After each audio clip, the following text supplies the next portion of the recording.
Hi friends, வணக்கம்.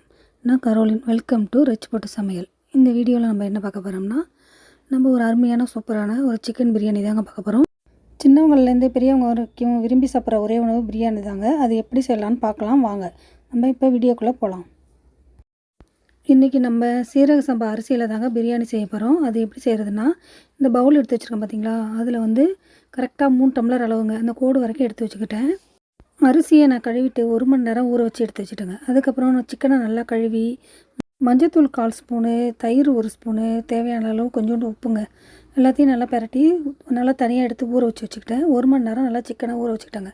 அது ஒரு ஓரமாக இருக்கட்டும். அதுக்கப்புறம் வந்து நான் சாஜிரா ஒரு 1/4 ஸ்பூனு, சோம்பு ஒரு 1/4 டீஸ்பூனு, பட்டை, கிராம்பு, ஜாதிக்காய், ஏலக்காய் எல்லாத்தையும் எடுத்து வறுக்கிறதுக்காக எடுத்து வச்சுக்கிட்டேங்க. அது கூடவே பிரிஞ்சி இலை ஒன்று எடுத்து நல்லா கிள்ளி எடுத்து வச்சுக்கிட்டேங்க.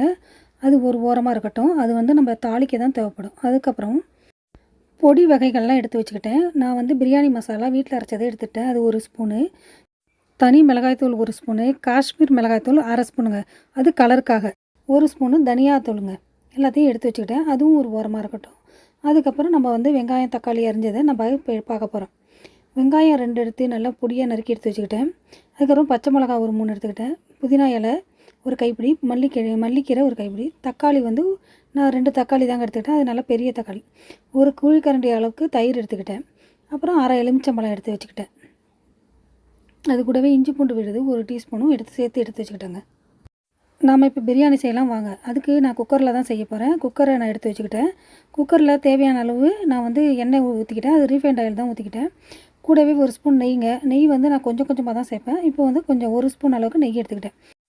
இப்போ வந்து நம்ம தாளிப்புக்கான எல்லா பொருளையும் அதில் போட்டு நல்லா கரண்டியை வச்சு நல்லா ஒரு வதக்கி விடணுங்க. நல்லா பொரிஞ்ச பிறகு அதுக்கப்புறம் நம்ம அரிஞ்சு வச்ச வெங்காயத்தை போட்டு அதையும் நல்லா வதக்கி விடணும். நல்லா வதங்கினதுக்கப்புறம் கண்ணாடி பதம் வருங்க. அதுக்கப்புறம் கண்ணாடி பதம் வந்தோன்னா நல்லா நான் வந்து மெரூன் கலரில் வெங்காயத்தை நல்லா வதக்கிடுவேங்க. கலர் நல்லா மாறி வரணும். இந்த அளவுக்கு வெங்காயம் வந்து கலர் நல்லா மாறி இருக்கணும். இப்படி இருக்கணுங்க. வெங்காயத்தோட கலர் நல்லா மாறி இருந்தால் தான் பிரியாணி ரொம்ப டேஸ்ட்டாக இருக்கும். அதுக்கப்புறம் நான் எடுத்து வச்ச இஞ்சி பூண்டு விழுது அதையும் போட்டு நல்லா ஒரு வதக்கி விட்டுட்டு, கூடவே பச்சை மிளகாய் எடுத்து வச்சுருக்கேன். அதையும் சேர்த்து நல்லா வதக்கி விடணும். நல்லா வதங்கணுங்க. பச்சை மிளகாய் நல்லா வதங்கின பிறகு எடுத்து வச்ச தக்காளியும் போட்டு நல்லா வதக்கி விடணும். தக்காளி வதங்கிறதுக்காக கொஞ்சம் கல் உப்பு எடுத்து போட்டு வதக்கிக்கணும். ஏற்கனவே நம்ம சிக்கன்லேயும் கல் உப்பு போட்டிருக்கோம். அதனால் பார்த்து உப்பு போட்டுக்கணும். கல் உப்பு போட்டு வதக்கிறனால தக்காளி சீக்கிரமாகவே வதங்கிடுங்க. தக்காளியை நல்லா வதக்கின பிறகு அது நல்லா ஒரு கூழ் பழத்துக்கு வந்துடும். அதுக்கப்புறம் நம்ம எடுத்து வச்ச மல்லிக்கீரை, புதினாக்கீரை எல்லாத்தையும் போட்டு நல்லா வதக்கி விட்றணும்.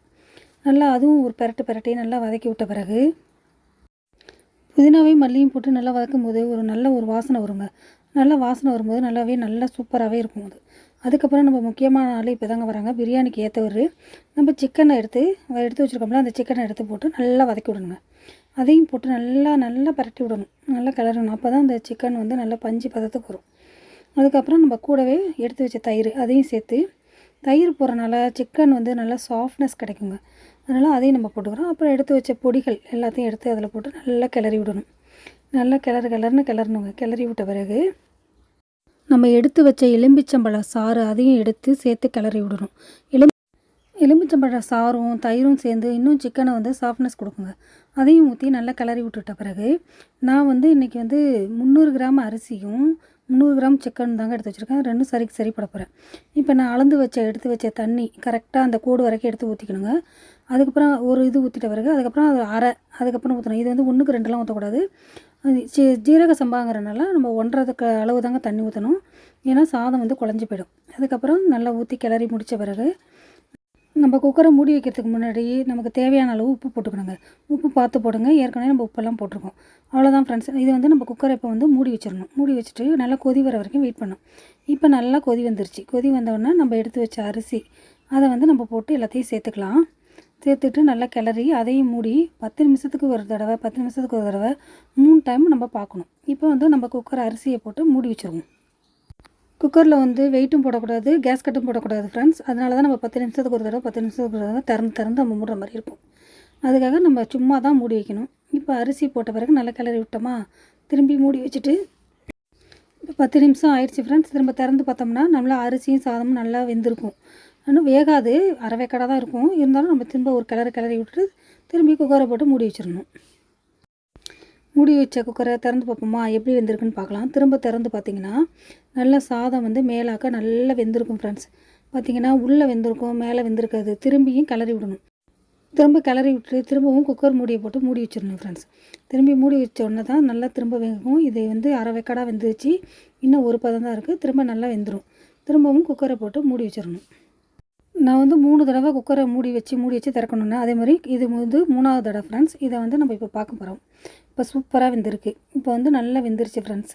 அதுக்கப்புறம் நம்ம திரும்ப ஒரு கிளறி விட்டுட்டு கூடவே நம்ம என்ன பண்ண போகிறோம்னா, இப்போ அங்கங்கே குழியை போட்டு நெய் போட போகிறோம். உங்களுக்கு எவ்வளோ நெய் தேவையோ அவ்வளோ போட்டுக்கோங்க ஃப்ரெண்ட்ஸ். எனக்கு வந்து ஒரு 4-5 ஸ்பூன் தேவைப்பட்டுச்சு, நான் போட்டுக்கிட்டேன். அங்கங்கே குழியை போட்டு நெய் போட்ட பிறகு அதை வந்து நல்லா அப்படி மேலாக்க அப்படி மூடி நல்லா பூசின மாதிரி பூசி வச்சிடணும். நல்லா பூசி வச்சிட்ட பிறகு நம்ம திரும்பவும் அவ்வளோதான் ஃப்ரெண்ட்ஸ். நம்ம வந்து குக்கரை போட்டு மூடி வச்சிட்டோம்னா நமக்கு எப்போ சாப்பாடு தேவையோ அப்போ குக்கரை திறந்து பார்த்தோம்னா இன்னும் சாப்பாடு நல்லா சூப்பராகவே அருமையாகவே வெந்திருக்கும் ஃப்ரெண்ட்ஸ். அதுக்கப்புறம் மேலே கொஞ்சம் மல்லிக்கீரையை தூவி நம்ம சாப்பிட வேண்டியது தான். நான் வந்து இன்றைக்கி வந்து சிக்கன் கிரேவியும் முட்டையும் செஞ்சு வச்சுருக்கேன். அது கூட தான் சாப்பிட போகிறேன். சிக்கன் கிரேவியோட சிக்கன் பிரியாணியும் சேர்த்து சாப்பிட்டோம்னா சும்மா டேஸ்ட்டு அள்ளும் ஃப்ரெண்ட்ஸ்.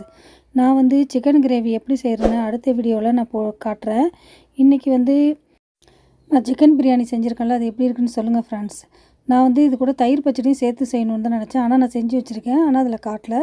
நீங்கள் தயிர் பச்சடி கூட சேர்த்து சாப்பிடுங்க, இன்னும் சூப்பராக இருக்கும். இந்த வீடியோ பிடிச்சிருந்தால் லைக் பண்ணுங்கள், ஷேர் பண்ணுங்கள், கமெண்ட் பண்ணுங்கள். Thank you friend.